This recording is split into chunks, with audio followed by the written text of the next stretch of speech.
Welcome to the first edition this year of the Pack Insider. I'm Chieftain Sports Editor Joe Cervi, and I cover Colorado State University Thunderwolves athletics for Pueblo Chieftain.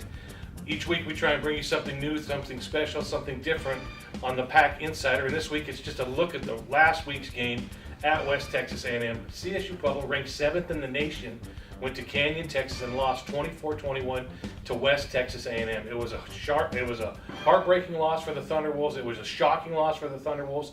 It was one that was unexpected on both sides of the ball. Even West Texas head coach Hunter Hughes, former CSU-Pueblo defensive coordinator Hunter Hughes, is now the head coach down there for the Buffaloes, and he didn't have a lot of confidence going into that game. But things just kept rolling and turning in the favor of the Buffaloes, and then next thing you know, CSU-Pueblo loses that game. There's a couple of reasons why they lost that game. First, they turned the ball over 4 times in the second half. You can't have that. I don't care if you're playing Little Sisters of the Poor. You cannot turn the ball over 4 times in the second half. Second, CSU-Pueblo ran only 50 plays from the line of scrimmage offensively. 50. In an entire college football game, they ran 50 plays. They ran 23 of those 50 plays on their first 3 drives of the game and scored touchdowns on all 3. They had a 10-play drive, a 10-play drive, and a 3-play drive, and they all ended in touchdowns. So they ran 27 plays the rest of the entire game in a college football game, and you're not going to win many games doing that. Second, if you say that this game didn't mean that much to Hunter Hughes, or if it was just another game for these 2 programs, then you don't know these 2 programs. This was West Texas' Super Bowl. They were up for it. They were hungry. They wanted to get their first win for their brand new head coach against his former team.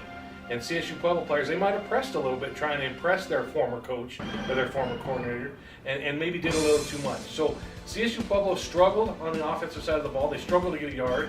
They had 4 3-and-outs and 4 drives that ended in turnover, and that's terrible. And if they don't clean that up, they're going to struggle this week when they make their first trip to Rapid City, South Dakota, where they play South Dakota School of Mines.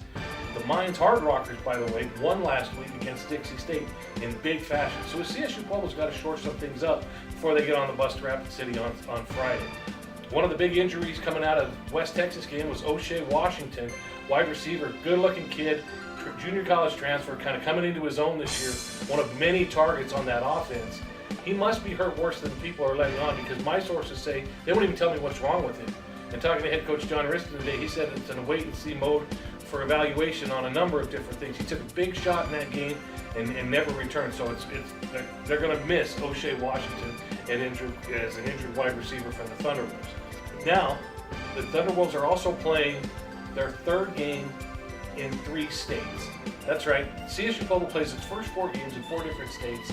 So this week they go to South Dakota. Next week they go to New Mexico. That will be 4 games in 4 states for the Thunderwolves.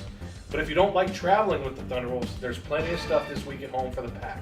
The Thunderwolves are hosting a tennis tournament duels on Friday and Saturday at City Park in Centennial. 16 teams playing dual tennis, men's and women's tennis teams at these 2 venues. Also, women's soccer, men's soccer, and volleyball, they're all here all weekend, Friday, Saturday, and Sunday. So if you can't get your pack filled driving to South Dakota, there's plenty of places in Pueblo you can see the rest of the pack. Until next time, this is the Pack Insider with Joe Cervi.